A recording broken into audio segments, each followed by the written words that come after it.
بسم اللہ الرحمن الرحیم۔ السلام علیکم ورحمۃ اللہ وبرکاتہ۔ حضرت محمد صلی اللہ علیہ وآلہ وسلم کا ارشاد مبارک ہے کہ جو عورت ننگے سر بے پردہ گھر سے باہر جائے تو اس عورت کے ساتھ 4 آدمی جہنم میں جائیں گے۔ پہلا اس کا باپ، دوسرا اس کا خاوند، تیسرا اس کا بھائی، چوتھا اس کا بیٹا۔ اس حدیث کو جتنا ممکن ہو ہر مسلمان مرد اور عورت تک پہنچائیں، کیونکہ دوستو اس ایک غلطی کی وجہ سے بہت سے لوگ جہنم میں چلے جائیں گے۔ دوستو آج کل کے دور میں شخصی آزادی کے نام پر اکثر ہم دیکھتے ہیں کہ عورتیں بے پردہ ہو کر گھروں سے نکلتی ہیں، اور بعض اوقات ماڈرنزم کے نام پر بھی شوہر یا اپنے ماں باپ کے سامنے لڑکیاں بے پردہ ہو کر گھروں سے نکلتی ہیں۔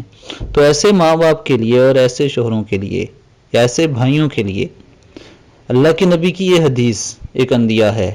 خدا کے لیے اپنے گھر کے ماحول کو بدلیے، اسے اسلام کے مطابق لے کے آئیے۔